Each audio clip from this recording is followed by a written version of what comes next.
to hear Hello. a recording. Thank you. Hello, everybody, and welcome to the fifth week in our journey of success beyond scales. My name is Dr. Arun, Dhir, and with me, my co-host, Monique, who is our healthy habits coach. Hi, So, welcome, Monique. And let me just share my screen with you to actually start this process of our structured journey, and I'm excited about the structured journey because the thing is that, when you actually give a structure to the system that you are following, it actually starts to make sense. And very importantly, it actually allows you to understand the concepts in a simplified manner. Of course, you all know me, and I'm not going to waste my time in repeating about who I am, but I think it is important to understand that, you know, we are all learning every day. And I say this to my patients when I meet them.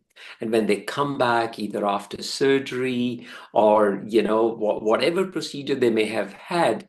Like today, I remember one patient who had a gastric bypass about 7 months ago. She said to me today that I have finally started liking myself. She didn't use the word loving myself. She said, I've started liking myself.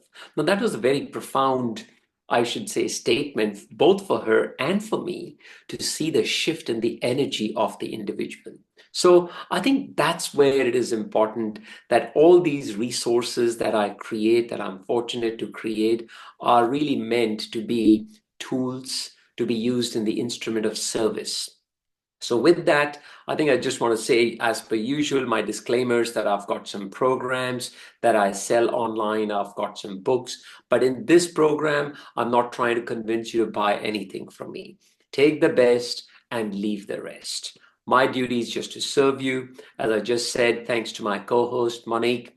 Monique is our healthy habits coach. She's got a passion for helping people in a way that they feel empowered and enabled. And that's what I love about the energy that she brings to this. All right, now I'm going to do our first poll before we get started. So let me just stop sharing this screen for a moment, and let me share my other screen with you, which has got a poll on it. Now, for those of you viewing this on a recording, I can tell you that I know there is an issue with the app that we use. It's only available for lifetime users. Now, as you can see, there is a question on the screen that you can see. Monique, are you able to see the question on the screen?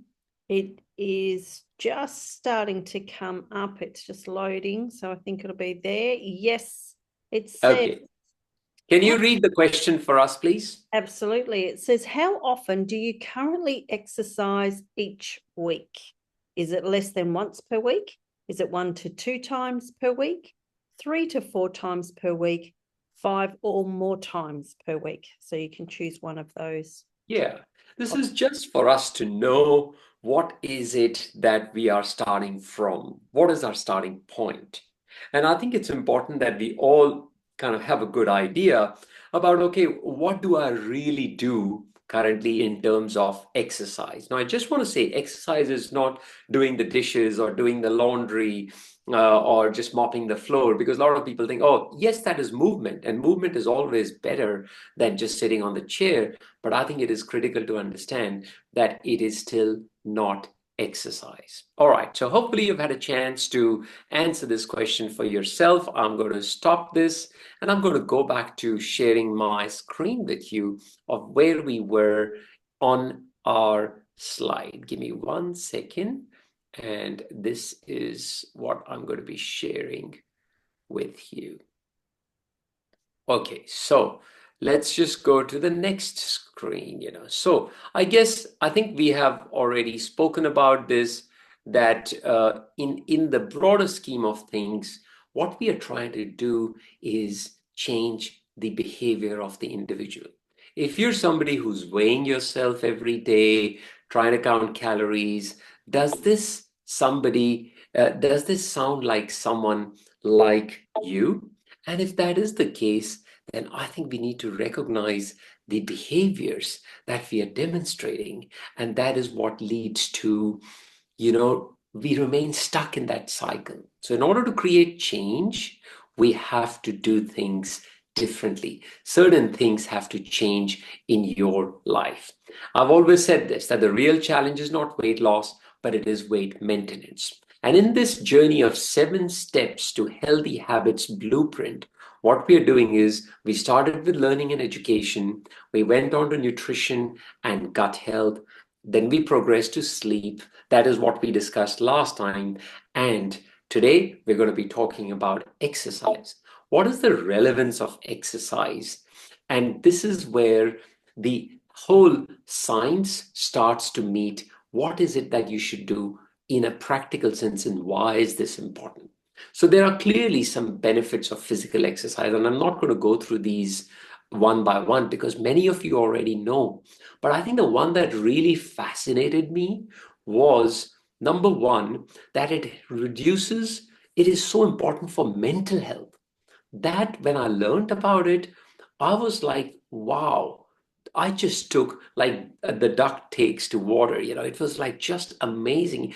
More knowledge allows you to approach that same activity with more rigor, with more energy, with more intensity, because now you know that there are so much more benefits of it. Everybody knows that exercise is important to maintain your cardiac fitness, strengthen bones, or I mean, if you don't know, you know it now. And it also helps controlling weight, absolutely. But it improves your energy levels, it improves your mental focus, it reduces your risk of dementia and prevents cognitive decline.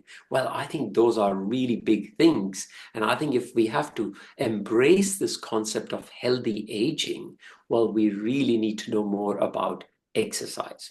So this is where, as they say, what is emotion? Emotion is energy in motion. And when you are in motion, you are creating energy and you're actually changing your emotions. So, I truly believe that motion can change your emotion. And I've personally experimented with this several times, especially around COVID, when there were lockdowns after lockdown, especially for the lucky few like me who were living in Melbourne. There were like 6 lockdowns in a row, one after the other. And the first thing they would do after every lockdown is stop elective surgery. So I had to go through a significant mental shift. It was like doom and gloom, really, because listening to media wasn't helpful. And of course, you were locked into the confines of your own home. And they were not the cozy confines, because after a while, it starts to get on you. So this is where, when we would get that 1 hour window of exercise, I'd go for a run, I'd go for bike rides, I would exercise intensely, which will allow me to shift that mental state. So what I did was I started working on developing certain tools, and I started developing this number one fitness test. Now, for those of you who are interested, I've actually put it on, I don't know whether I can play it on TikTok over here, but I probably shouldn't. But if you just searched it, my number one fitness test, and what the test is, you got to stand up from the floor without using the hands to actually support yourself, hands, knees, or anything. So you're sitting in a cross-legged position, and then you got to stand up without using the assistance of anything. Why don't I just demonstrate it to you right now? How does that sound? All right. Okay, so let me see if I can do that. All right. My hands are up here. I'm going to be sitting on the floor. I don't know if you can see my hands or not. Bunny, can you see my hands? We can see your hands. We can see Beautiful. So I'm sitting on the floor and I'm going to just stand up like this. Okay. So with my hands up without touching anything. This is the number one fitness test because it tells us about your core strength, the body's core strength. And I think that is where it is really critical to know how you are going. So that is the number one fitness test. Stress, exercise, when you actually stress your system using exercise by increasing your heart rate and all of that, you are actually creating this molecule called brain-derived neurotrophic factor, BDNF. And this BDNF is actually, neurotropic means it is actually stimulating the growth of new nerve cells. Now, we were taught that nerve cells never grow. Well, that's not true. You can actually grow new nerve cells, and exercise produces the factor that is responsible for growing new nerve cells.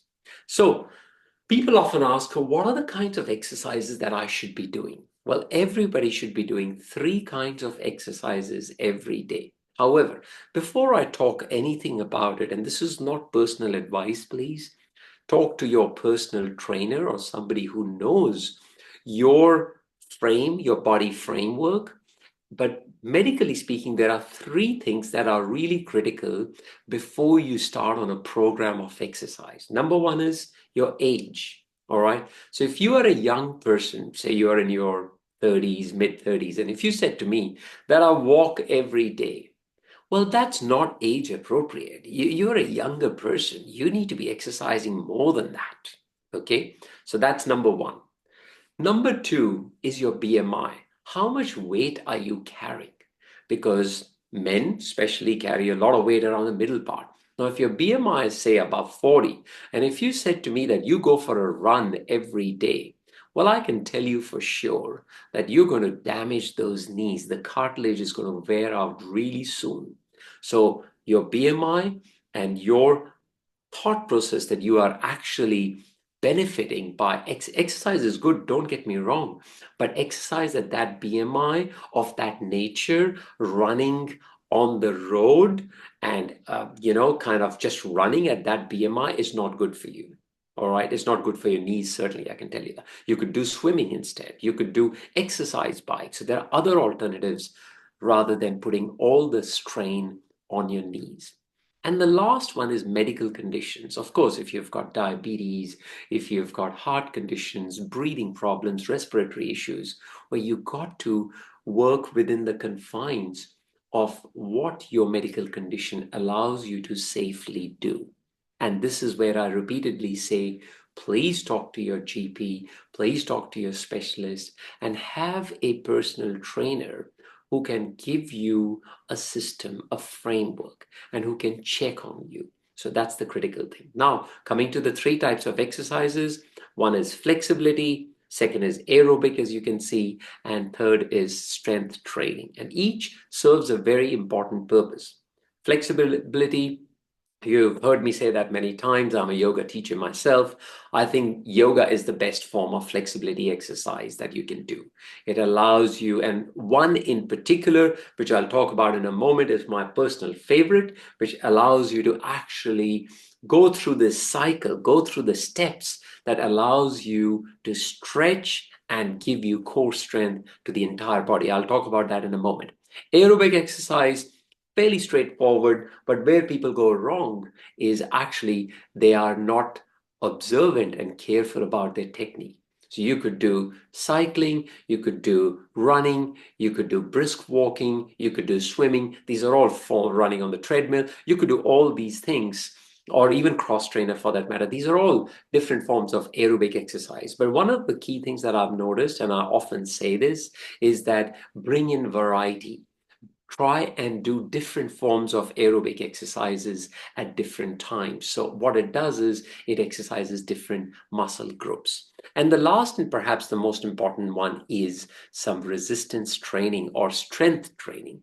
And in strength training, the most important piece is that you are exercising certain muscle groups in a very specific way. And you know what is the most amazing thing that I learned about it is that the slower you do it, the more effective the exercise is. So if you are lifting, say, a 10-kilo dumbbell, try and do it really slowly. That does 2 things.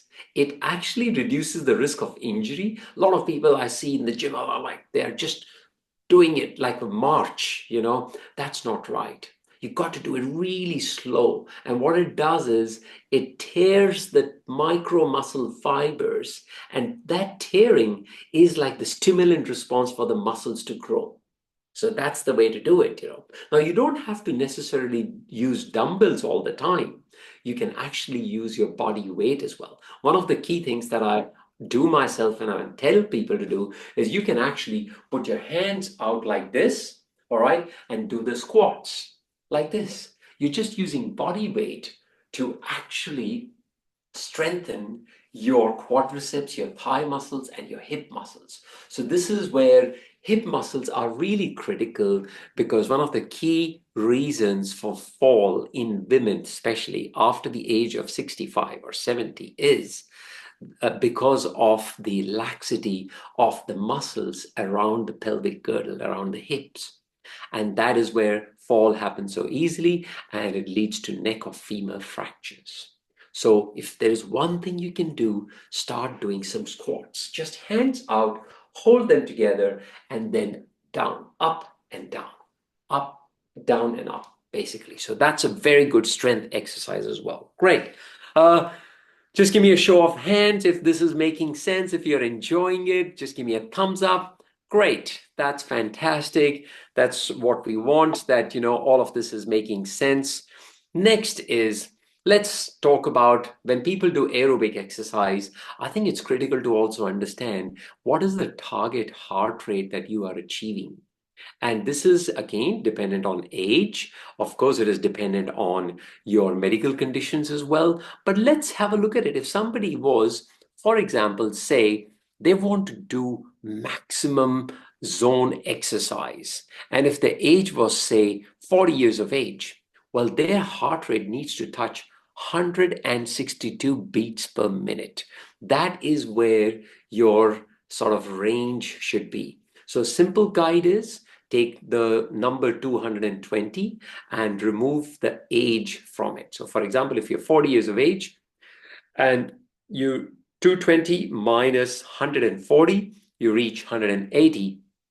And that's where you kind of, that's your target rate, so 160 to 100. So these are like different zones that you can achieve. You can sort of, exercise up to. But this is a good guide. Again, it's not specific. You have to slowly escalate it. Don't just immediately start aiming for 180 straight away. If you've never exercised before, well, you got to go slowly. All right, that's the key thing. Now, this is what I was saying to you, that I love the yoga pose, or the yoga asana, as we call it, the yoga exercise, is sun salutation. Now, sun salutation is a really good core strength building and also a flexibility exercise. And personally, it has a spiritual meaning for me as well. So I look at sun salutation as our way of expressing gratitude to the sun, that is the giver of life on this planet. Without sun, there'd be no life on this planet. So it's a 12-step posture. I've made a YouTube video on it. If you want to watch it, you can go straight to the YouTube video and you can watch it. Now, time for another poll. Let me just stop sharing my screen and let me get to the second poll that we have. All right. So, Manik, once again, you being my moderator, can you kindly tell me that you are able to see this poll that I've literally just launched? And could you read it out to us, please? Yep.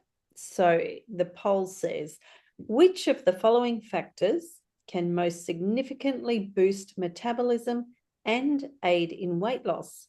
Is it getting enough sleep, fasting regularly, strength training and to build muscle, or drinking coffee daily?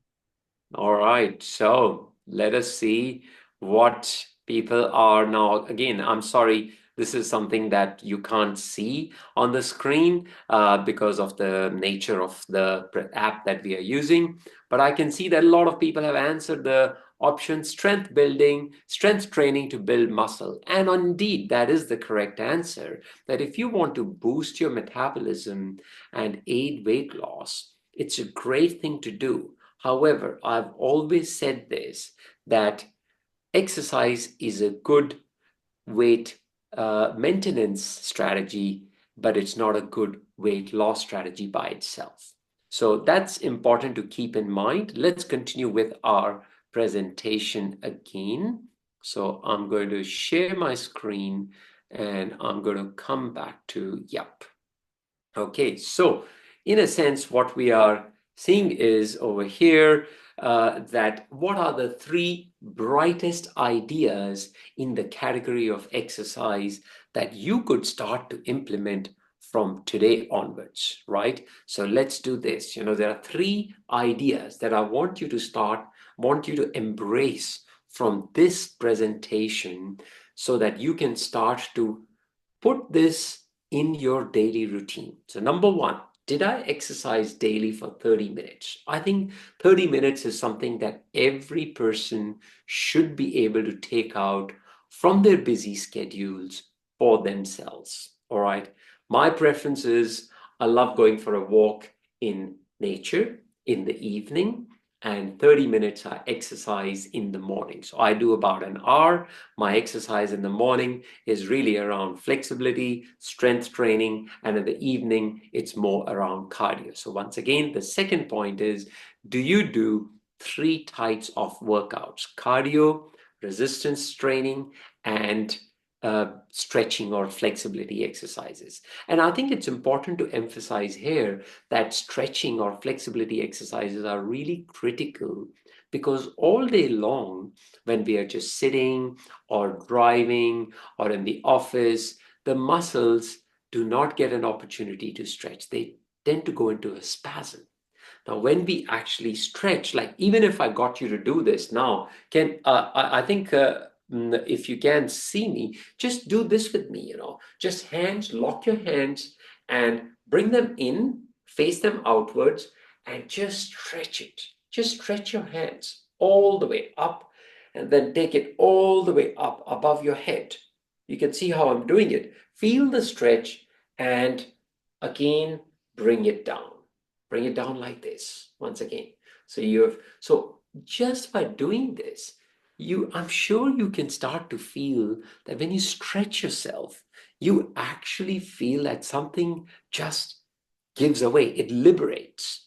It's basically the negative energy or the low energy that has been holding you back. When you stretch, it kind of releases it. You know, so that's how I feel, and that is really, every person will need to have their own meaning for it, of course, you know.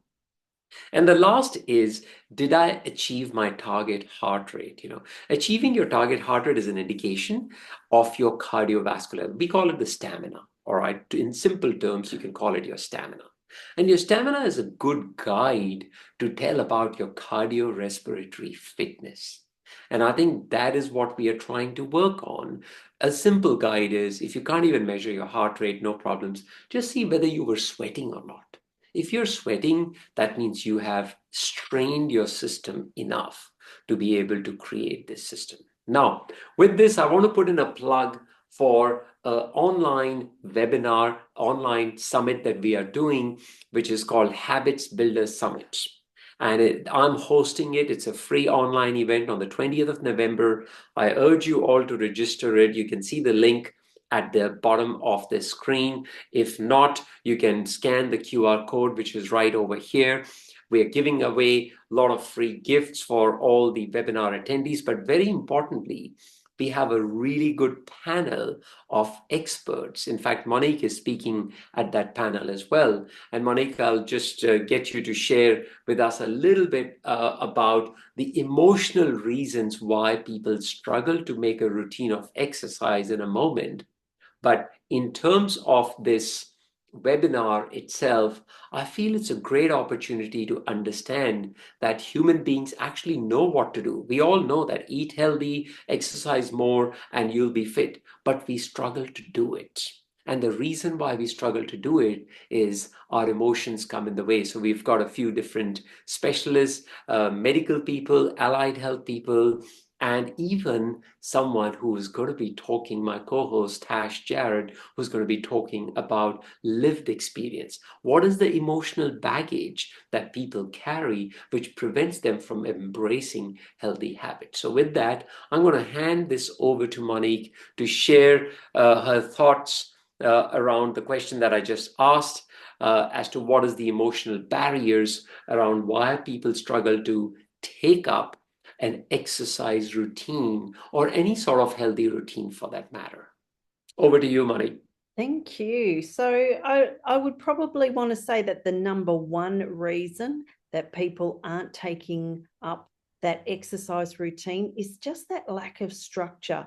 So once you put some structure in place, if you're feeling that the emotions are coming in the way and you really want to be able to shift that, and we have heard that if you do exercise, it can shift your mental state, and that's what you want to do. So have things in place. So for instance, have runners near the back door, have a water bottle ready to go, be able to just find that time. A lot of people will tell me that they are very busy scrolling on their devices and time gets sucked away. So even just removing those apps, take off those notifications so that you can just say, you know what, I'm going to take that time out for myself, go for a walk, do some exercises, stretching. There's a whole list of things that you can do. And today we've gone through a couple of them. Yeah, in fact, I was told that the AI algorithms are set up on those apps, those platforms in such a way that they just suck you in. They literally just suck you in. You go from one to the other without even realizing that you've just spent 2 hours on the device. And I have not met a single person who comes off the device and says, I feel better for having scrolled through for the past 20 minutes or half an hour. People usually feel worse for having wasted that time where they could have gone for a walk, they could have taken the dog out, played with the kids, all sorts of things that they could have done. Yeah, spot on, spot on. All right, well, looks like it is 7:30 on the dot. I want to thank everybody who showed up and for also those people who are viewing this on their recording on their devices. Hopefully you have made good use of this time spent with us, and we look forward to seeing you at the next session. All right, you take care. And maybe the next session might be a little bit late because we are heading into that Christmas season, but nevertheless, you will hear from us. All the best. Take care. Bye, everyone.